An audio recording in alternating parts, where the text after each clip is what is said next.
Hello guys, welcome back to my YouTube channel. അപ്പോൾ ഇന്ന് ഞാൻ രാവിലെ 6 മണിക്ക് എണീച്ചിട്ടുണ്ടായിനി. ഇന്നലെ ഞാനും കുഞ്ഞാവി അച്ഛനും അമ്മയും വാർപ്പിൻ്റെ മുകളിലാണ് കിടന്നിട്ടുണ്ടായത്. 2 ദിവസമായിട്ട് നല്ല ചൂടായതുകൊണ്ട് തന്നെ നമ്മൾ 4 കൂടി ടെറസിൻ്റെ മുകളിൽ കിടക്കും. മുകളിൽ നല്ല തണുപ്പാണ്. രാവിലെ പുലർച്ചെ അമ്പലത്തിലത്തെ പാട്ടും അതുപോലെ ബാങ്ക് കൊടുക്കുന്നതും ഇതെല്ലാം കേൾക്കുമ്പോൾ രാവിലെ ഞെട്ടും ഞാൻ. നല്ല രസമാണ്. എന്നിട്ട് രാവിലെ അമ്പലത്തിലത്തെ പാട്ടെല്ലാം ഇങ്ങനെ കേട്ട് കിടക്കാൻ. അപ്പോൾ നേരത്തെ എണീച്ചുകൊണ്ട് ഞാൻ വിചാരിച്ചു ഇന്ന് എന്തായാലും ഒരു ഡേ ഇൻ മൈ ലൈഫ് എടുക്കാമെന്ന് വിചാരിച്ചു. അങ്ങനെ കുറച്ച് നേരം ഞാൻ ടെറസിൻ്റെ മുകളിൽ ആകാശവും നോക്കി കിടന്ന് താഴോട്ടേക്ക് വന്നപ്പോഴേക്കും അച്ഛനും അമ്മമ്മയും നേരത്തെ എണീച്ചിട്ടുണ്ടായിനി. എൻ്റെ അമ്മമ്മയുടെ തറവാട്ടിൽ നിന്ന് അമ്മമ്മയുടെ ഏട്ടൻ മരിച്ചിട്ടുണ്ടായിന് ഇതിനിടയിൽ. അപ്പം രാവിലെ പോയിട്ട് അമ്മമ്മയും അമ്മമ്മേരെ ഏച്ചി അനിയന്മാരെല്ലാം കൂടിയിട്ട് ബലി ഇടലുണ്ട്. അപ്പം രാവിലെ പുലർച്ചയ്ക്കേ പോകണം. അപ്പം അമ്മമ്മയെല്ലാം അങ്ങോട്ടേക്ക് പോകാൻ വേണ്ടി കീയെന്ന് ഞാൻ അതിനിടയിൽ മുറ്റടിച്ചു. ഇല്ലെങ്കിൽ അധികം അമ്മമ്മയാണ് അടിക്കൽ രാവിലെ എണീച്ചിട്ട്. പിന്നെ അമ്മമ്മക്ക് അങ്ങോട്ട് പോകേണ്ട തിരക്കായതുകൊണ്ട് ഞാൻ തന്നെ അടിച്ചു. കുഞ്ഞാവി അച്ഛനും മുകളിൽ നല്ല ഉറക്കാന്ന്. അച്ഛനും പോകണം ബലിയിടാൻ വേണ്ടിയിട്ട്. അച്ഛൻ പിന്നെ എല്ലാവരും കീഞ്ഞ് കഴിഞ്ഞ് ലാസ്റ്റ് അച്ഛൻ കീഴിൽ. അച്ഛന് പെട്ടെന്നാവും. അച്ഛൻ്റെ കുളിയെന്നെല്ലാം പറഞ്ഞാൽ ചടപട കുളിച്ചിട്ട് വരും. അപ്പം ഞാനങ്ങനെ മുറ്റം ഫുൾ അടിച്ച് വാരി. അമ്മമ്മയാണെങ്കിൽ അങ്ങോട്ടേക്ക് പോകാനുള്ള തിരക്കാണ്. ഡേ ഇൻ മൈ ലൈഫ് വീഡിയോസെല്ലാം ആഴ്ചയിൽ ഇടണമെന്ന് ഞാൻ വിചാരിക്കും. പക്ഷേ എൻ്റെ മടി കാരണം ഷോർട്സ് മാത്രമായി പോന്ന്. ഞാൻ ലാസ്റ്റ് ഇട്ട വീഡിയോ തന്നെ 2 ആഴ്ച മുന്നേ ഞാൻ ഇട്ടിട്ടുണ്ടായത്. ഇടാൻ ശ്രമിക്കുക. ആഴ്ചയിലൊരു ഡേ ഇൻ മൈ ലൈഫ് ഞാൻ എന്തായാലും ഇടാൻ ഇനി ശ്രമിക്കാം. അതിനിടയിലാണ് പത്രം വന്നിട്ടുണ്ടായത്. എനിക്കിവരെ കാണുമ്പോൾ ഇടയിൽ ഒരു നരേന്ദ്രമോദി കട്ട് തോന്നും. നിങ്ങൾക്ക് അങ്ങനെ തോന്നിയിട്ടുണ്ടെങ്കിൽ കമൻറ്റ് ചെയ്യണേ. ഞാൻ അവരോട് പറഞ്ഞിട്ടുണ്ടെങ്കിൽ നിങ്ങളെ കാണുമ്പോൾ കറക്റ്റ് നരേന്ദ്രമോദിനെ പോലെ തന്നെ തോന്നുന്നതെന്ന്. നല്ല സ്വഭാവമാണ് കേട്ടോ, നല്ലൊരു മനുഷ്യനാണ്. കുറേ നേരം എന്നോട് നിന്ന് സംസാരിക്കുകയെല്ലാം ചെയ്ത് നേരെ അപ്പുറത്തെ വീട്ടിലേക്ക് പത്രം ഇടാൻ വേണ്ടി പോയി. അങ്ങനെ കുറച്ച് നേരം ഞാൻ ഇന്ന് വിരിഞ്ഞ പൂവെല്ലാം നോക്കിയിട്ട് നേരെ കുളിക്കാൻ വേണ്ടി പോയി. നേരെ അടുക്കളയിൽ പോയിട്ട് നല്ല ചൂട് ചായ എടുത്തു. കുളിച്ച് കഴിഞ്ഞപ്പോഴേക്കും ഭയങ്കര ആശ്വാസമാണ് ഉണ്ടായത്. അങ്ങനെ ഞാൻ പുറത്തിരുന്നിട്ടൊരു ചായയും കുടിച്ചു. ഇന്ന് വന്ന പത്രവും നോക്കി കുറച്ച് നേരം. ഇന്ന് പിന്നെ എല്ലാവരും ഉണ്ട് വീട്ടിൽ. ഇല്ലെങ്കിൽ അധികം വീട്ടിൽ ഞാൻ ചില സമയത്ത് ഞാൻ ഒറ്റയ്ക്കാണ് ഉണ്ടാവില്ല. അപ്പോൾ ഇന്ന് കുഞ്ഞാവക്കെല്ലാം എക്സാം ആയതുകൊണ്ട് വീട്ടിൽ തന്നെ ഓളുണ്ട്. അതുകൊണ്ട് ഞാൻ വിചാരിച്ചു എന്തായാലും ഡേ ഇൻ മൈ ലൈഫ് എടുക്കാം. പുലർച്ചയ്ക്ക് എണീക്കുകയും ചെയ്തിനി. അതുകൊണ്ട് എന്തായാലും ഇന്ന് ഡേ ഇൻ മൈ ലൈഫ് എടുക്കാമെന്ന് വിചാരിച്ചു. ചില ദിവസം രാവിലെ എണീച്ചാൽ ഇങ്ങനെ ഡേ ഇൻ മൈ ലൈഫ് എടുക്കാൻ ഭയങ്കര ഒരു പൂതിയായിരിക്കും. ചില സമയത്ത് എടുക്കാൻ തോന്നിയേയില്ല. രാവിലെ തന്നെ ഈ കിളികളെ സൗണ്ട് ഇങ്ങനെ ഉണ്ടാവും. ചില സമയത്ത് അത് കേൾക്കാൻ നല്ല രസമാണ്. ചില സമയത്ത് എനിക്ക് ഈ മൈഗ്രെയിൻ വന്ന സമയത്ത് കുറച്ച് നേരം മിണ്ടാണ്ട് നിൽക്കുമോ തോന്നിപ്പോകും. കാരണം ഇവർ ഈ ഒരു കലവില സൗണ്ട് കേൾക്കുമ്പോൾ ഇങ്ങനെ ദേഷ്യം വരും.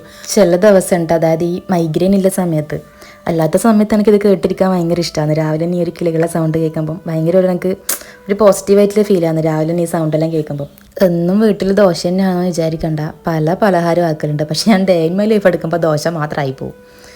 എനിക്കിഷ്ടവും ഈ ദോശയാണ്. അപ്പം ഈ ഒരാളെ നിങ്ങൾ ആരും ഇതുവരെ കണ്ടിട്ടുണ്ടാവില്ല. ഇതെൻ്റെ അമ്മമ്മേരെ അനിയനാണ്. ഇവരെല്ലാവരും കൂടി രാവിലെ തന്നെ അങ്ങോട്ടേക്ക് ബലിയിടാൻ വേണ്ടി പോയെന്ന്. അപ്പം അടുക്കള വശത്തെ വേറൊരാളും കൂടി വരുന്നുണ്ട്, ലക്ഷ്മി അമ്മമ്മ. എല്ലാവർക്കും പൊല ആയതുകൊണ്ട് തന്നെ ഇപ്പോൾ വീട്ടിൽ വിളക്ക് കത്തിക്കയില്ല. ഇല്ലെങ്കിൽ രാവിലെ എണീച്ച് വിളക്ക് കത്തിക്കുന്ന വീഡിയോസെല്ലാം നിങ്ങൾ കാണുന്നതാണ്. ഇപ്പം പൊല ആയതുകൊണ്ട് തന്നെ കുറച്ച് ദിവസമായിട്ട് വിളക്ക് കത്തിക്കയില്ല വീട്ടിൽ. അച്ഛൻ്റെ ഒരു സ്വഭാവമാണ് ഈ ഒരു തല ഇങ്ങനെ തടവിക്കൊണ്ടിരിക്കൽ. എന്നെയും കുഞ്ഞാവിനും അമ്മേനെയും തല ഇങ്ങനെ തടവിക്കൊണ്ടിരിക്കും. അമ്മ അവിടുന്ന് ഫോൺ വിളിക്കുമ്പോൾ അച്ഛൻ ബാക്കിൽ ഇങ്ങനെ തല തടവിക്കൊണ്ടിരിക്കുന്നുണ്ട്. അമ്മ അന്ന് പറയുന്നുണ്ടായിനി എൻ്റെ അച്ഛൻ്റെ അമ്മേരെ അച്ഛനുണ്ട്, മുത്തശ്ശൻ. അപ്പം മുത്തശ്ശൻ പണ്ട് ഇങ്ങനെ എല്ലാവരെയും മക്കളെല്ലാം തല ഇങ്ങനെ തടവിക്കൊണ്ടിരിക്കും. അപ്പം അമ്മ പറയുന്നുണ്ട് ആ ഒരു സ്വഭാവമാണ് നിൻ്റെ അച്ഛന്. അങ്ങനെ അവരെല്ലാവരും കൂടി നേരെ ബലിയിടാൻ വേണ്ടി പോയി. അവരെ പറഞ്ഞു വെച്ചിട്ട് ഞാൻ നേരെ ചായ അടിക്കാൻ വേണ്ടി പോയി. അപ്പം ഇന്ന് ദോശക്ക് വലിയ കടലയില്ലേ, അതാണ് കറി വെച്ചിട്ടുണ്ടായത്. എനിക്കാണെങ്കിൽ ഈ ദോശയൊന്നും മീൻകറി ഇല്ലാണ്ട് ഇറങ്ങൂല്ല. പക്ഷേ മീൻകറി വീട്ടിൽ വെച്ചുകൂടാ, പൊലയായതുകൊണ്ട് തന്നെ മീൻകറി വെച്ചുകൂടാ. അതുപോലെ തന്നെ വിളക്കത്തിച്ചുകൂടാ, അമ്പലത്തിൽ പോയിക്കൂടാ. അങ്ങനെ കുറച്ച് ചിട്ടകളെല്ലാം ഉണ്ട്. അപ്പം നിങ്ങളുടെ വീട്ടിൽ ഇതുപോലത്തെ ചിട്ടകളെല്ലാം ഉണ്ടെങ്കിൽ കമൻറ്റ് ചെയ്യണേ. അപ്പം ഞാൻ ചായ അടിച്ചിട്ട് കുറച്ച് കഴിഞ്ഞാടിതാ ഒരാൾ വന്നിട്ടുണ്ട്. അപ്പം ഇന്ന് അംഗനവാടി പോകണം. അപ്പം മടിയോടെയാണ് രാവിലെ ഇങ്ങോട്ടേക്ക് വന്നിട്ടുണ്ടായത്. രാവിലെ അവൻ്റെ അമ്മമ്മ പറയുന്നുണ്ടായിരുന്നു രാവിലെ എണീച്ചാടും ചോദിക്കോലും ഇന്ന് അംഗനവാടി പോകണോ, ഇന്ന് അംഗനവാടി ഉണ്ടോയെന്ന്. അപ്പോൾ ചായ അടിക്കുന്നതിന് അടിയിൽ പറയുന്നുണ്ട് അമ്മായി ഞാനിന്ന് അംഗനവാടി പോകുന്നില്ല എന്ന് പറയുന്നുണ്ട് അമ്മേനോട്. അമ്മ എനിക്ക് എന്തെല്ലോ പറഞ്ഞ് സോപ്പിട്ടിട്ട് എന്നാൽ ഞാൻ അംഗനവാടി പോകാമെന്ന് പറഞ്ഞിട്ട് അത്ര വരെ പോയി. ആടെ നിന്നിട്ട് ഇങ്ങോട്ടൊക്കെ ഇട്ട് പറയുന്നത് എന്നാൽ അമ്മായി എന്നെ വീട്ടിലേക്ക് കൊണ്ടാക്കുമെന്ന്. മടിയും ഉണ്ട്, നല്ല സങ്കടവും ഉണ്ട്. എന്നിട്ട് അമ്മ എടുത്തിട്ട് കൊണ്ടാക്കി. ചായ കുടിച്ചുകൊണ്ടിരിക്കുന്നതിനിടയിലാണ് വാച്ചിച്ച് വിളിച്ചത് അംഗനവാടി പോകാൻ സമയമായി എന്ന് പറഞ്ഞിട്ട്. അപ്പോൾ തിന്നുകൊണ്ടിരിക്കുന്ന കുഞ്ഞിക്ക് പെട്ടെന്ന് ആ ടെൻഷനിൽ പിന്നെ തിന്നാൻ പറ്റുന്നില്ല. ദോശ എനിക്ക് പകുതി തിന്നിട്ട് പകുതി ആടെ അങ്ങനെ വെച്ചിനി. ഞാൻ അതിന് ശേഷം നേരെ അലക്കാൻ വേണ്ടിയിട്ട് ഡ്രസ്സ് പൊതിർത്തി ഇടാൻ വേണ്ടി പോയി. എൻ്റെ യൂട്യൂബ് ഷോർട്സിൽ ഞാൻ ഇതിനിടയിൽ 2-3 കമൻറ്റ് കണ്ടിട്ടുണ്ടായിനി. ചേച്ചിയുടെ വീഡിയോ എന്താ ഇംഗ്ലീഷിൽ വരുന്നത്, മലയാളത്തിൽ സംസാരിക്കുമെന്ന്. ഞാൻ മലയാളത്തിൽ തന്നെയാണ് സംസാരിച്ചിടുന്നത്. അതിപ്പം എനിക്ക് തോന്നുന്നു കുറേ യൂട്യൂബ് വീഡിയോ അങ്ങനെ വരുന്നുണ്ട് ഇംഗ്ലീഷിൽ. നിങ്ങൾ ഓഡിയോ ട്രാക്കിൽ പോയിട്ട് മലയാളം എന്ന് കൊടുത്താൽ മതി. വീട്ടിലാണെങ്കിൽ 2-3 ദിവസമായിട്ട് ഇടയ്ക്കിടയ്ക്ക് കറണ്ട് പോയിക്കൊണ്ടിരിക്കുന്നത്. കറണ്ട് പോവും, കുറച്ച് നേരം കറണ്ട് വരും, കുറച്ച് കഴിഞ്ഞിട്ട് വീണ്ടും പോവും, ഇതന്നെ റിപ്പീറ്റ്. അപ്പം ഞാൻ അലക്കുന്നതിനിടയിലാണ് വീണ്ടും വീട്ടിൽ ചാമ്പൊക്കെ പിടിക്കുന്നത് കണ്ടത്. മുകളിലെല്ലാം ഉണ്ട് കേട്ടോ, എനിക്ക് ശരിക്കും വീഡിയോ എടുക്കാൻ പറ്റുന്നില്ല. അങ്ങനെ ഞാൻ ഡ്രസ്സ് കുറച്ച് നേരം പുതിർത്തിയിട്ട് നേരെ അടുക്കളയിലേക്ക് പോയി. അപ്പോഴേക്കും അമ്മ പയർ വറവാക്കിയിട്ടുണ്ടായിനി. ഇതിന്ന് രാവിലെ അച്ചച്ചൻ പറിച്ച് വെച്ചാണ് കേട്ടോ പയർ. ഇത് ഇന്നലെ അമ്മ ഉപ്പിലിട്ട് വെച്ചാന്ന് മാങ്ങ. അപ്പോൾ അമ്മ പറഞ്ഞു അതിൽ സിറിക്കൊന്ന് ഒഴിച്ചിട്ടുണ്ടായിട്ടാ, നീ സിറിക്ക് ഒഴിച്ചോന്ന് പറഞ്ഞു. പിന്നെ അമ്മ ഉപ്പിലിട്ടാൽ ഉപ്പും കുറവായിരിക്കും. എനിക്കാണെങ്കിൽ ഉപ്പിലിട്ടതിനല്ല നല്ല ഉപ്പ് വേണം. അതുകൊണ്ട് തന്നെ രണ്ടാമത് ഞാൻ ഉപ്പിട്ടു. ഉപ്പ് നന്ന കുറവാണെന്നുണ്ടായത്. അതുകൊണ്ട് തന്നെ പുളി എടുത്തറിയാൻ പറ്റുന്നുണ്ടായിനി. നല്ല മാങ്ങാട്ടാ, നല്ല പുളിയ മാങ്ങയാണ്, ഉപ്പിലിടാൻ പറ്റിയ മാങ്ങയാണ്. 2-3 ദിവസമായി ഞാൻ മാങ്ങ ജ്യൂസ് അടിക്കാമെന്ന് വിചാരിച്ചിട്ട് ഇങ്ങനെ നിൽക്കുന്നു. അപ്പോഴേക്കും അമ്മമ്മ എടുത്തിട്ട് ഇന്നലെ അത് ഉപ്പിലിട്ടു. ഉപ്പും സിറിക്കലും ഒഴിക്കുന്നതിനിടയിലാണ് പെട്ടെന്ന് കാക്ക വന്നത്. അതാണ് ഞാൻ പെട്ടെന്ന് ഞെട്ടിയത്. പ്രതീക്ഷിക്കാണ്ട് പെട്ടെന്ന് ആ ജനലിൽ വന്നിരുന്നിട്ടു. ഞാൻ വീഡിയോ എടുക്കാൻ നിൽക്കുമ്പോഴേക്കും അത് പറന്നങ്ങ് പോയിനി. മിക്കവാറും ഉപ്പിലിട്ടതെല്ലാം ഞാൻ തന്നെ മറിക്കുമെന്ന് തോന്നുന്നുണ്ട്. എൻ്റെ കൈമെന്ന് ഇങ്ങനെ മറിഞ്ഞുകൊണ്ട് നിൽക്കുന്നു. അമ്മമ്മയാണെങ്കിൽ ഫുള്ള് നിറച്ചും വെള്ളം ഒഴിച്ചിട്ടുണ്ടായിനി. ശരിക്കും അത്ര വെള്ളം വേണ്ട. അമ്മമ്മ അച്ചാറെല്ലാം നല്ല അടിപൊളിയായിട്ടാക്കും. പക്ഷെ ഉപ്പിലിട്ടത് അത്ര സെറ്റാവില്ല. എനിക്ക് ഉപ്പിലിട്ടത് ഞാൻ തന്നെ ഇടണം. കാരണം പറങ്കിയെല്ലാം നല്ലോണം മുറിച്ചിട്ടാൽ ആ ഒരു നല്ലൊരു ടേസ്റ്റ് വരുമല്ലോ. അമ്മമ്മ പറങ്കിയൊന്നും മുറിച്ചിട്ടിട്ടുണ്ടായിട്ടാ. പറങ്കിയോ അല്ലെങ്കിൽ കാന്താരി ഇട്ടാലും നല്ല ടേസ്റ്റാണ്. പണ്ടെല്ലാം എൻ്റെ വീട്ടിൽ ഉപ്പിലിട്ട് വെച്ചാൽ അമ്മയും അതെടുത്ത് ഒളിപ്പിച്ച് വെക്കും. കാരണം ഞാൻ ചോറും ചായക്ക് പകരം ഈ ഉപ്പിലിട്ട് തന്നെയാണ് എടുത്ത് കഴിക്കൽ. നമ്മ ഒറ്റയടിക്ക് തീർക്കും. അമ്മ എന്നിട്ട് എപ്പം ചീത്ത പറയും, മറ്റുള്ള വീട്ടിലെല്ലാം നോക്കി ഉപ്പിലിട്ട വാങ്ങിയാൽ എത്ര ദിവസം നിൽക്കും, നമ്മളെടുത്ത് ഉപ്പിലിട്ടത് ഒറ്റയടിക്ക് തീരുമെന്ന്. ഞാൻ ഒറ്റയടിക്ക് ഉപ്പിലിട്ടത് തിന്ന് തീർക്കും.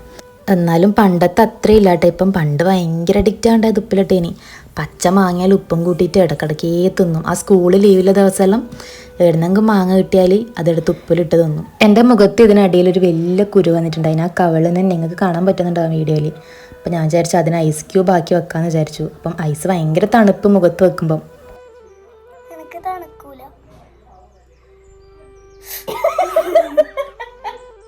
തണുപ്പ് ഫസ്റ്റ് ഒന്ന് മുഖത്ത് കൊള്ളിക്കാൻ ഭയങ്കര പണിയായിരിക്കും. പക്ഷെ കുറച്ചൊന്ന് സെറ്റായിട്ട് കുറേ നേരം സ്ക്രബ് ചെയ്ത് കഴിഞ്ഞാൽ നല്ല സെറ്റായിട്ട് തണുപ്പ് അത്ര പ്രശ്നം ഉണ്ടാവില്ല. ഞാൻ എന്താക്കുന്നുണ്ടെങ്കിലും അതുപോലെ അലയിക്കൊക്കെ ആക്കണം. ഇപ്പം ഞാൻ കാപ്പിപ്പൊടിയെല്ലാം മൂത്ത് തേക്കുന്നുണ്ടെങ്കിൽ ഓളും വന്നിട്ട് ചോദിക്കും, മണി ഞാനും ആക്കട്ടെ എന്ന്. പക്ഷെ ഞാൻ കാപ്പിപ്പൊടിയൊന്നും അങ്ങനെ കൊടുക്കയില്ല. ഇത് ഐസും കട്ട ആക്കുന്ന കണ്ടിട്ട് ചോദിച്ചുകൊണ്ടിരുന്നിട്ട് ലാസ്റ്റ് ഒരു ഐസും കട്ട എടുത്ത് കൊടുത്തു. നല്ല സുഖമുണ്ട് ഐസും കട്ട മൂത്ത് ഇങ്ങനെ കൊള്ളുമ്പം. ഫസ്റ്റ് ഒരു പ്രശ്നം ഉണ്ടായിനി. പിന്നെ അത് ആക്കി വരുമ്പോൾ നല്ല സുഖമാണ്. ഒന്നാമത് ഈ ചൂടിന് ഐസും കട്ടെല്ലാം മുഖത്ത് കൊള്ളുമ്പം ഭയങ്കര ഒരു ആശ്വാസമാണ് ഉണ്ടായത്. ഐസും കട്ട ഇങ്ങനെ ഡയറക്റ്റായിട്ട് നമ്മളെ സ്കിന്നിൽ ആക്കാൻ പാടില്ല എന്ന് പറയലുണ്ട്. ഏതെങ്കിലും ഒരു കോട്ടൺ തുണിയിൽ വെച്ചിട്ടാണ് ആക്കേണ്ടതെന്ന് പറയലുണ്ട്. ഞാൻ പിന്നെ ഈ ഒരു കുരു എങ്ങനെയെങ്കിലും താണ് കിട്ടാനാണ് ഇതിങ്ങനെ ഞാനിപ്പോൾ ആക്കിയിട്ടുള്ളത്. അപ്പം നിങ്ങളിങ്ങനെ ഐസും കട്ട എടുത്തിട്ട് നേരെ സ്കിന്നിലേക്ക് ആക്കാണ്ട് ഒരു കോട്ടൺ തുണിയിൽ വെച്ചിട്ട് ആക്കിയാൽ മതി. അങ്ങനെ കുറച്ചേരം അവിടെ ഇരുന്ന് അലേഖിനോട് അച്ഛനോടും വർത്താനം പറഞ്ഞു. അച്ഛൻ പോയിട്ടുണ്ടായിട്ട് തെളിക്കലിന്, അമ്മമ്മ മാത്രമേ പോയിട്ട്. അമ്മമ്മ ഇനിയിപ്പം വൈകുന്നേരമാവും. അപ്പുറത്തുനിന്ന് അലേഖര അച്ഛനും അമ്മമ്മയെല്ലാം പോയിട്ടുണ്ട്. ഈ അലേഖര തലയുണ്ടല്ലേ പെട്ടെന്ന് ജടയാവും. അലേഖര മുടി അങ്ങനത്തെ ഒരു മുടിയാണ്, ഒരു കേളി ഹെയറാന്നുള്ളത്. അതുകൊണ്ട് തന്നെ എത്ര ജട നിർത്തിയാലും വീണ്ടും ജട വരും. ഇത് നീർക്കാനാണെങ്കിൽ ഭയങ്കര പണിയാണ്. നല്ല മുടിയുമാണ്, നല്ല ഉള്ളിലെ മുടിയാണ്. പക്ഷേ ഇത് ജട നീർക്കാനാണ് ഭയങ്കര പണി. എത്ര ജട നിർത്തിയാലും അത് വീണ്ടും ആ ജട അങ്ങനെ വരും അടുത്തേക്ക്. എൻ്റെ പണ്ടത്തെ മുടിയും അങ്ങനെയാണ് ഉണ്ടായത്. ഭയങ്കര കേളിയായിട്ട് ഭയങ്കര ജടയായിരിക്കും. എത്ര നിർത്തിയാലും അത് വീണ്ടും ജട ഇങ്ങനെ വരും. ഇപ്പം പിന്നെ സ്മൂത്തനിങ് ചെയ്തതിന് ശേഷം ജട വരുന്നത് കുറവാണ്. ഒട്ടുമില്ല, ജട അങ്ങനെ വരലേ ഇല്ല. ഞാൻ ഡ്രസ്സ് അലക്കാൻ വേണ്ടിയിട്ട് നേരത്തെ പുതിർത്തി വെച്ചിട്ടുണ്ടായിനി. അപ്പം അത് അലേ കണ്ടിട്ട് പറയുന്നത് അലക്കാൻ വേണ്ടി ഞാനും വരാം, മണീനെ ഞാൻ സഹായിക്കാന്ന്. ഇന്ന് ശനിയാഴ്ച ആയതുകൊണ്ട് തന്നെ സ്കൂളിൽ ലീവാണ്. പെപ്പക്ക് പിന്നെ ശനിയാഴ്ച അംഗനവാടി ഉണ്ടല്ലോ, അതുകൊണ്ട് രാവിലെ മടിയോടെ പോയി. ഇവളും കൂടി ലീവാന്ന് അറിഞ്ഞെങ്കിൽ ഇന്ന് പോട്ടിയില്ല. പെപ്പ പോകുന്ന സമയത്ത് ഇവള് നല്ല ഉറക്കാന്നുണ്ടായത്. പണ്ട് എനക്കും അങ്ങനെയാണെന്നുണ്ടായത്. ഈ ശനിയാഴ്ച അംഗനവാടി പോകാൻ ഭയങ്കര മടിയായിരിക്കും. എന്താ വെച്ചാൽ ഈ ശനിയാഴ്ച സ്കൂൾ പിള്ളേർക്കെല്ലാം ലീവായിരിക്കും. അപ്പോൾ ഈ അലേഖര അമ്മ, അതുപോലെ എൻ്റെ കുറച്ച് ചേച്ചിമാരും ഏട്ടന്മാരെല്ലാം അംഗനവാടിയിൽ അപ്പുറം തന്നെയാണ് വല്യമ്മേരെ വീട് വരുന്നത്. അപ്പോൾ അവരെല്ലാം അവിടെ സ്കൂളില്ലാത്ത ദിവസം ശനിയാഴ്ച ആയതുകൊണ്ട് തന്നെ ആടെ ഇങ്ങനെ നിൽക്കും. ഞാൻ ഈ അംഗനവാടിയിൽ എന്നെന്തോ ജയിലിൽ പൊട്ടിട്ടാണൊക്കെ ഞാൻ സങ്കടത്തോടെ വരെ നോക്കും. ആ കാലം എനിക്കിപ്പോൾ നല്ല ഓർമ്മയാണ്. ആ സമയത്തിൽ അംഗനവാടി ഭയങ്കര ഒരു പേടി സ്വപ്നം പോലെയാണ്. എനിക്ക് കുറച്ചേരം ഇവളെ മയക്കം കാണണം. നമ്മ ലിപ്സ്റ്റിക്കെല്ലാം ഇട്ട് കഴിഞ്ഞാൽ പല്ലൊന്നും കാണിച്ച് ചിരിക്കില്ല, ആ ലിപ്സ്റ്റിക്ക് പോകുമെന്ന് പേടിച്ചിട്ട്. അങ്ങനെ അലേഖര മുടി കെട്ടിക്കൊടുത്തതിന് ശേഷം എന്നോട് പറയുന്നുണ്ട്, എൻ്റെ മുടി മണിയിലെ കെട്ടി തന്നെ, മണിയുടെ മുടി ഞാൻ കെട്ടിത്തരാമെന്ന്. എന്നിട്ട് എൻ്റെ മുടിയിലെ ജട ഫുള്ള് നിർത്തി എന്നിട്ട് മടയാൻ നോക്കി. പക്ഷെ മടയാൻ അവൾക്ക് പറ്റുന്നില്ല. അങ്ങനെ കുറച്ചേരം അലേഖൻ്റെ വർത്താനം പറഞ്ഞ് കുറച്ചേരം ഞാൻ ഉള്ളിൽ പോയി TV കണ്ട് ഇങ്ങനെ ഇരിക്കുമ്പോഴാണ് പുറത്തുനിന്ന് വാതിൽ മുട്ടുന്നാരോ. അപ്പോഴേക്കും വീട്ടിലേക്ക് പപ്പടക്കരി വന്നിട്ടുണ്ടായിന്, പപ്പടം കൊണ്ടുവരാൻ വേണ്ടി. അങ്ങനെ പപ്പടവും മേടിച്ചു. എനിക്ക് അത്ര വലിയൊരു ഇഷ്ടമല്ല പപ്പടം. പിന്നെ വീട്ടിൽ ബാക്കിയുള്ള എല്ലാവർക്കും ഭയങ്കര ഇഷ്ടമാണ്. അങ്ങനെ കുറച്ച് നേരം അവിടെ ഇരുന്ന് അവരോടെല്ലാം വർത്താനം പറഞ്ഞ് നേരെ അലക്കാൻ വേണ്ടി പോയി. നേരത്തെ പൊതിർത്തി വെച്ചാണ്. ഞാൻ അങ്ങനെയാണ്, പൊതിർത്തി വെച്ചാൽ പിന്നെ എനിക്ക് അലക്കേണ്ട കാര്യം ഓർമ്മയേ ഉണ്ടാവില്ല. ഞാൻ ഡെയിലി അലക്കയില്ല, ഞാൻ ഒന്നരടം മാത്രമേ അലക്കയുള്ളൂ. കാരണം എൻ്റെത് മാത്രമേ ഇല്ലൂ. അപ്പം ചില ദിവസം പൊതിർത്തി വെച്ചാൽ എനിക്ക് അങ്ങ് ഓർമ്മയുണ്ടാവുകയില്ല. ആരോടെങ്കിലും വർത്താനം പറഞ്ഞിങ്ങനെ ഇരുന്ന് അത് അയിലമിലേ അങ്ങനെ മറക്കും. അപ്പം ഇന്ന് അലേഖ ഇടക്ക് ഓർമ്മിപ്പിച്ചുകൊണ്ട് ഞാൻ വേഗം അലക്കാൻ വേണ്ടി വന്നു. ചില ദിവസം വൈകുന്നേരമെല്ലാം ആയിപ്പോവും അലക്കാൻ. അലേഖയാണെങ്കിൽ അലക്കുന്നെല്ലാം എൻ്റെ മേത്തേക്കാണ് തെറിക്കുന്നത്. ഇപ്പം ഭയങ്കര ഇഷ്ടമാണ് പണിയെല്ലാം എടുക്കാൻ. അലക്കാനായാലും പാത്രം കഴുകാനായാലും എല്ലാം ഭയങ്കര ഇഷ്ടമാണ്. കുറച്ച് കഴിഞ്ഞാൽ എങ്ങനെയായിരിക്കും എന്നറിയില്ല. പണ്ട് ഞാനും ഇങ്ങനെ ആ ഒരു പ്രായത്തിൽ പണിയെല്ലാം എടുക്കാൻ ഭയങ്കര ഇഷ്ടമാണ്. ഇതെന്താണെന്ന് ഇങ്ങനെ ചെയ്തതെന്ന് എനിക്ക് മനസ്സിലായിട്ടില്ല. ലാസ്റ്റ് അലക്കും കല്ലെല്ലാം സോപ്പിട്ട് കഴിയുന്നുണ്ടായിന്. അതിനുശേഷം മോൾ കലക്കിയത് മതിയാകത്തോണ്ട് അമ്മയുടെ ഒക്കെ വന്നിട്ട് പറയുന്നുണ്ട്, അമ്മായി ഞാൻ ഇട്ട കുപ്പായം അലക്കട്ടെ. കുറേ നേരം അതും ചോദിച്ചിട്ട് അമ്മയുടെ വൈകിട്ടേ നടന്നു. അമ്മ പറഞ്ഞു വേണ്ടത് അലക്കണ്ട. ലാസ്റ്റ് അത് അലക്കിയും കോക്ക് ഇടാൻ ഡ്രസ്സിലോളെ വീട്ടിലാരും ഇല്ല, എല്ലാവരും വാതിലും പൂട്ടിയിട്ട് പോയി. കുറേ നേരം അതും ചോദിച്ചുകൊണ്ട് അമ്മയുടെ വൈകിട്ടേ നടക്കുന്നുണ്ടായിന്. അതിനുശേഷം സുഹൃതേട്ടൻ വന്നിട്ടുണ്ടായിന്. സുഹൃതേട്ടൻ്റെ ഷോപ്പിലൊരു വണ്ടി നടക്കാവ് അങ്ങോട്ടേക്ക് പണിക്ക് വെച്ചിട്ടുണ്ടായിന്. അപ്പം തിരക്കോട് അങ്ങോട്ടേക്ക് പോകുന്നുണ്ടായത്. ഞാൻ പറഞ്ഞു നിങ്ങൾ പോല, എൻ്റെ ഡേ ഇൻ മൈ ലൈഫിലൊന്ന് ജസ്റ്റ് ഒന്ന് മുഖം കാണിച്ചിട്ട് പോയിക്കോന്ന് പറഞ്ഞു. അപ്പം തിരക്ക് പിടിച്ച് വന്നതാണ് ഇപ്പം ഇങ്ങോട്ടേക്ക്. അപ്പം എൻ്റെ അലേഖയും കൂടി ഉണ്ടാവുന്ന സുഹൃത്തേട്ടൻ പ്രതീക്ഷിച്ചിട്ടാണ്. അപ്പം എന്നോട് പറയുന്നുണ്ട് ഞാനൊന്നും മേടിക്കാണ്ടാന്നല്ല വന്നത്, എന്നാൽ പിന്നെ ഞാൻ പോയിട്ട് ഐസ്ക്രീം എന്തെങ്കിലും മേടിച്ചിട്ട് വരാമെന്ന് പറഞ്ഞിട്ട് എന്നെയും കൂട്ടിയിട്ട് നേരെ പീടിയിൽ പോയി ചോക്കോബാറും മേടിച്ചു വന്നു. അങ്ങനെ തിരക്ക് പിടിച്ച് പോയി. അലേഖ കുറേ നേരമായി തണുപ്പ് കഴിക്കാൻ തോന്നുന്നു പറഞ്ഞിട്ട് അമ്മയുടെ വൈകിട്ട് നടക്കുന്നത്. അപ്പോഴേക്ക് ഇന്ന് തന്നെ ഒന്നുമില്ല വീട്ടിൽ. ഇന്നലെ എല്ലാം ഷെയ്ക്ക് ആക്കാൻ വേണ്ടി കട്ടപ്പാറെല്ലാം ഉണ്ടായിനി. ഇന്നൊന്നുമില്ല. അങ്ങനെ കുറേ നേരങ്ങൾ അമ്മയുടെ വയറ്റ് നടക്കുന്നത്. അപ്പം എന്നെ സുഹൃത്താട്ടം വന്നിട്ട് ഐസ്ക്രീമും മേടിച്ചു തന്നു. സമാധാനമായി അവൾക്ക്. അതിനുശേഷം ഞാൻ ചോറ് കഴിച്ചു. ഞണ്ട് കറി, സാമ്പാർ, കച്ചമ്പർ, പയറ് വറവ്, പപ്പടം, അങ്ങനെ എന്തെല്ലോ ഉണ്ടായിന്. ചോറ് കഴിച്ചതിന് ശേഷം അലേഖ കുറേ നേരമായി പറയുന്നത് നമുക്ക് ഈ ഡാൻസ് കളിക്കാമെന്ന്. ഇപ്പം പുതിയ ട്രെൻഡിങ് ആയിട്ടുള്ളൊരു പാട്ടില്ലേ മിനുക്കി എന്ന് പറഞ്ഞിട്ടില്ലേ. അപ്പം ഓൾക്ക് അങ്ങനെ സ്റ്റെപ്പൊന്നും അറിയില്ല. ഇപ്പം യൂട്യൂബിൽ കണ്ടതാണ്, ഞാനിങ്ങനെ സ്ക്രോൾ ചെയ്ത് പോകുമ്പോൾ കണ്ടതാണ്. അപ്പം കണ്ടാട് ഓള് പറയുന്നുണ്ട് മണി നമുക്ക് കളിക്കാമെന്ന് പറയുന്നുണ്ട്. അവൾ അത്യാവശ്യം നല്ല പോലെ ഡാൻസ് കളിക്കും. അപ്പം പെട്ടെന്ന് ചടപടാ പഠിച്ചു. കോസ്റ്റ്യൂമെല്ലാം മാറി നമ്മൾ വന്നിട്ടുണ്ട്. അപ്പം ഞാനും അല്ലെങ്കിൽ ഫസ്റ്റ് ഡ്രസ്സ് മാച്ചാക്കാമെന്ന് വിചാരിച്ചത്. പക്ഷെ അവളെ വീട്ടിലാരും ഇല്ലാത്തതുകൊണ്ട് തന്നെ ഡ്രസ്സ് ഒന്നും കാണുന്നില്ല. അപ്പം കിട്ടിയത് എടുത്തിട്ട് അവൾ വന്നു. അതിനിടയിൽ കാല് നിലത്തിട്ട് അരഞ്ഞിട്ട് ചെറുതായിട്ട് ആ ചെറുനകത്തിൻ്റെ അടുത്ത് ചെറുതായിട്ട് മുറിഞ്ഞിട്ടുണ്ട്. പക്ഷെ ഓൾക്ക് അതൊന്നും ഒരു പ്രശ്നമേ ഇല്ല കേട്ടോ. വേദന എടുക്കുന്നതെന്ന് പറയുന്നതല്ലാണ്ട് കരയുന്നൊന്നുമില്ല. ഓളെല്ലാം പ്രായത്തിൽ ഞാനാണെങ്കിൽ ആ ചോരയെല്ലാം കണ്ടെങ്കിൽ കരഞ്ഞ് തളരട്ടി. ഓൾക്ക് അങ്ങനത്തെ വലിയൊരു പ്രശ്നമേ ഉണ്ടായിട്ടാ. അപ്പം ഡാൻസെല്ലാം കളിച്ച് താഴെ ഇറങ്ങുമ്പോഴേക്കും അമ്മ ഇലയുടെ ആക്കാൻ വേണ്ടിയിട്ട് ഫുൾ സെറ്റാക്കി വെക്കുന്നുണ്ടായിരുന്നു. അലേഖക്കാണെങ്കിൽ കാല് ചെറുതായിട്ട് ഇങ്ങനെ പുകച്ചിലുണ്ട്. എന്നിട്ട് കുറേ നേരം ഐസെല്ലാം എടുത്ത് കാലിന് വെക്കുന്നത്. പക്ഷെ അവൾ ചിരിച്ചോണ്ടാണ് കേട്ടോ പറയുന്നത് എനിക്ക് കാല് പുകയെന്ന്. ഓളെ പ്രായത്തിൽ ഞാനാണെങ്കിൽ ഞാൻ ഭയങ്കര കരച്ചിലിട നടത്തട്ടി. പണ്ട് ഞാൻ എന്ത് ചെറിയ മുറിവനായാലും ഞാൻ കരയും, ഒച്ചപ്പടാക്കി കരയും. അപ്പം അമ്മേരെ എപ്പോൾ എനിക്ക് അടിയും കിട്ടും. അടി കിട്ടുന്ന എന്തിന് എൻ്റെ ഈ കൂക്കലിന് മറ്റുള്ളവർ വിചാരിക്കില്ല വേറെ എന്തോ കാര്യമായിട്ട് സംഭവിച്ചു എന്ന്. ചെറിയ മുറിവായിരിക്കും, പക്ഷെ ഞാൻ ഒച്ചപ്പടാക്കിയിട്ട് വരും, ഇങ്ങനെ കരയും. ഈ ബാക്ക്ഗ്രൗണ്ടിലുള്ള സൗണ്ട് കിളിയുടെ സൗണ്ടാണ്. ഞാൻ പരമാവധി കിളിയുടെ സൗണ്ട് കിട്ടാണ്ട് ഞാൻ ഓടി ഓടാൻ ശ്രമിക്കുന്നുണ്ട്. പക്ഷെ ഇവർ ഞാൻ ഏത് റൂമിൽ നിന്നാണ് ഓടി ഓടുന്നത് അടുത്തേക്ക് വന്നിട്ട് കറക്റ്റ് കരയും. ഇങ്ങനെ ചെയ്തിട്ടില്ല എത്ര പേരുണ്ടെന്നുള്ളത് കമൻറ്റ് ചെയ്യണേ. പണ്ട് മുതലേ ഞാനും കുഞ്ഞും ഈ അടക്ക മരത്തിൻ്റെ ഇലയില്ലേ അത് ഉണങ്ങിയിട്ട് വീണ് കഴിഞ്ഞാൽ അതിലിരുന്നിട്ട് ഇങ്ങനെ വലിക്കും. കുറച്ചു നേരം കുഞ്ഞു എന്നെ വലിക്കും, അതിനുശേഷം ഞാൻ ഓളിരുത്തിയിട്ട് ഓളെ വലിക്കും. നല്ല രസമാണ് അങ്ങനെ കളിക്കാൻ. അപ്പം പെപ്പേനെയും അലേഖനെയും ഞാൻ അതിലിരുത്തിയിട്ട് വലിച്ചു. അവർക്ക് ഭയങ്കര സന്തോഷമായി. അവർ ആദ്യമായിട്ടാണ് ഇങ്ങനെല്ലാം കളിക്കുന്നത്. ലാസ്റ്റ് ഇവരെന്നെ നിർത്താൻ വിടുന്നില്ല. എൻ്റെ കൈയാണെങ്കിൽ നല്ലോണം കടഞ്ഞു. പിന്നെ ഞാൻ എന്തെല്ലോ പറഞ്ഞിട്ട് അവരതിൽ നിന്ന് എണീപ്പിച്ചു. അതിനുശേഷം അമ്മമ്മ രാവിലെ പോയതാണ് തെളിക്കലിന്. അപ്പം വൈകുന്നേരം വരുമ്പം കുറേ മാങ്ങയെല്ലാം കൊണ്ടാന്ന് വന്നിട്ടുണ്ടായത്. എവിടെയെങ്കിലും പോയിട്ട് വന്നാൽ ഇനി ഇവർക്ക് കുറേ നേരം ഇരുന്ന് കഥ പറയാനുണ്ടാവും. അവിടെ പോയ കഥയെ അച്ഛനോട് 2 ദിവസം ഇരുന്ന് പറയും. എന്തെല്ലോ അമ്മമ്മ കൊണ്ടുവന്നിട്ടുണ്ടായിരുന്നു. ചാമ്പക്ക, മാങ്ങ. ചാമ്പക്ക നല്ലൊരു മധുരമുള്ള ചാമ്പക്ക. സാധാ എൻ്റെ വീട്ടിലെ ചാമ്പക്കയാണ്. അത് നല്ലോണം മൂത്തിട്ട് നല്ല മധുരം വന്നിന്. നമ്മളെ വീട്ടിലെല്ലാം ചെറുതൊരു ചള്ള് ടൈപ്പ് ആകുമ്പോഴേക്കന്നെ എല്ലാം പറിച്ചിടും. അങ്ങനെ നമ്മ നടന്ന് മാങ്ങയും ചാമ്പക്കയും ഉപ്പും മുളകെല്ലാം ഇട്ട് തന്നു. നല്ല ടേസ്റ്റ് ഉണ്ടായിന്. മാങ്ങയും ഫസ്റ്റ് ഞാൻ വിചാരിച്ചു പുളിയമാങ്ങ എന്നാണ് വിചാരിച്ചത്. പക്ഷെ പുളിയമാങ്ങ അല്ല, നല്ലൊരു ലൈറ്റ് മധുരം വന്നിന്. ഉപ്പും കൂട്ടി കഴിക്കാൻ നല്ല ടേസ്റ്റാണ് ഉണ്ടായത്. ഇതിപ്പം മാങ്ങയുടെ സീസൺ ആയതുകൊണ്ട് തന്നെ വീട്ടിൽ ഇഷ്ടം കണക്ക് മാങ്ങ ഉണ്ടാവും. പച്ചയായാലും പഴുത്തതായാലും അമ്മ മേടുന്നെങ്കിലായിട്ടും കൊണ്ടുവരും മാങ്ങ. അതിനുശേഷം ഞാൻ ടെറസിൻ്റെ മുകളിലേക്ക് കയറുമ്പോഴേക്കും രണ്ടാളും ടെറസിൻ്റെ മുകളിൽ അടിച്ച് വൃത്തിയാക്കുന്നുണ്ടായിനി.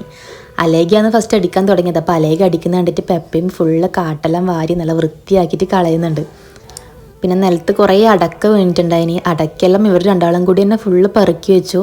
കാട്ടെല്ലാം എടുത്തിട്ട് കറക്റ്റ് നല്ല വൃത്തിക്ക് താഴോട്ടേക്ക് കളയുന്നുണ്ട്. നല്ല വൃത്തിയിലാണ് അവർ പണിയെടുക്കുന്നത്. സത്യം പറഞ്ഞാൽ കണ്ടപ്പോൾ ഞാൻ തന്നെ അതിശയിച്ചു പോയി. വലിയവരെങ്ങനെയാണോ പണിയെടുക്കുന്നത് അതുപോലെ തന്നെ പെപ്പയിൽ ആ കാലം കൊണ്ടെല്ലാം കണ്ട ഈ വലിയ ആൾക്കാർ കണ്ടിട്ടാന്ന് പറഞ്ഞാൽ അങ്ങനെയെല്ലാം ചെയ്യുന്നത്. നല്ല വൃത്തിയിൽ നല്ല നീറ്റായിട്ട് അടിച്ച് വൃത്തിയാക്കുന്നുണ്ട്. അതിനുശേഷം അമ്മ ഇലയുടെ ആക്കിയിട്ട് ടെറസിൻ്റെ മുകളിലേക്ക് കൊണ്ടുവന്നിട്ടുണ്ടായിന്. വൈകുന്നേരം ഇങ്ങനെ ടെറസിൻ്റെ മുകളിലിരുന്ന് ചാടിക്കാൻ നല്ല രസമാണ്. അലേക്കൊക്കെ ടെറസിൻ്റെ മുകളിലിരുന്നിട്ട് ചാടിക്കാനും ചോറയിക്കാനെല്ലാം ഭയങ്കര ഇഷ്ടമാണ്. അപ്പോൾ ഈ ചായയെല്ലാം താഴ്ന്ന് കുടിക്കുന്ന സമയത്ത് ഓള് പറയുമ്പോൾ നമുക്ക് എല്ലാവർക്കും പോയിട്ട് മുകളിലിരിക്കാമെന്ന് പറയും. അപ്പം അലേഖ പറഞ്ഞിട്ടാണ് ഇപ്പോൾ എല്ലാവരും കൂടി മുകളിൽ ചാടിക്കാനിരുന്നത്. ചായക്ക് എന്തെല്ലോ ഉണ്ടായിന്, മിക്സർ ഉണ്ടായിന്, അച്ചപ്പം ഉണ്ടായിന്, അതുപോലെ തന്നെ ഇലയുടെ ഉണ്ടായിന്, എന്തെല്ലാം ഉണ്ടായിന് ചായക്ക്. അങ്ങനെ നമ്മൾ ചായ കുടിക്കുന്നതിനിടയിലാണ് അലേഖയുടെ അച്ഛനും അമ്മയും രാവിലെ തെളിക്കലിന് പോയതാണ്. അവരിപ്പം വൈകുന്നേരം വരുന്നത്രേ. അങ്ങനെ കുറേ നേരം മുകളിൽ എല്ലാവരും ഇരുന്ന് വർത്താനം പറഞ്ഞ് ഇനിയിപ്പം താഴോട്ടേക്ക് പോകണമെങ്കിൽ രാത്രിയാവും. ഞാൻ വിചാരിക്കുന്നത് ഇന്നത്തെ വ്ളോഗ് നമുക്കിവിടെ വൈൻഡപ്പ് ചെയ്താലോ. ഡേ ഇൻ മൈ ലൈഫ് എന്നെല്ലാം പറഞ്ഞാൽ രാവിലെ തൊട്ട് രാത്രി വരെയുള്ള വീഡിയോ വേണം. പക്ഷേ എൻ്റെ വീട്ടിൽ കറണ്ട് ഇടയ്ക്കിടയ്ക്ക് പോകുന്നതുകൊണ്ട് തന്നെ ചാർജ് ഫോണിൽ മര്യാദക്ക് നിൽക്കുന്നില്ല. അപ്പം വേറൊരു ദിവസം നമുക്ക് ഫുൾ ഡേ രാവിലെ തൊട്ട് രാത്രി വരെയുള്ള ഡേ ഇൻ മൈ ലൈഫ് ഞാൻ എന്തായാലും ഇടുന്നതായിരിക്കും. അപ്പം നിങ്ങളെല്ലാവരും നല്ല നല്ല കമൻറ്റ്സ് ഞാൻ പ്രതീക്ഷിക്കുന്നു. അപ്പം ഞാൻ വീഡിയോ എടുക്കുന്നതിലെല്ലാം എന്തെങ്കിലും മാറ്റം വരുത്തണമെങ്കിൽ നിങ്ങൾ കമൻറ്റ് ചെയ്താൽ മതി. പോസിറ്റീവായിട്ടുള്ള കമൻ്റ് ആയാലും നെഗറ്റീവായിട്ടുള്ള കമൻ്റ് ആയാലും എന്തായാലും കുഴപ്പമില്ല. രണ്ടും ഞാൻ നല്ല സന്തോഷത്തോടെ സ്വീകരിക്കും. അപ്പോൾ എൻ്റെ ഇന്നത്തെ വീഡിയോ നിങ്ങൾക്ക് എല്ലാവർക്കും ഇഷ്ടപ്പെട്ടിട്ടുണ്ടാകുമെന്ന് വിചാരിക്കുന്നു. അപ്പോൾ ഇഷ്ടപ്പെട്ടാൽ എൻ്റെ ചാനൽ സബ്സ്ക്രൈബ് ചെയ്യുക, ലൈക്ക് ചെയ്യുക, ഷെയർ ചെയ്യുക. താങ്ക്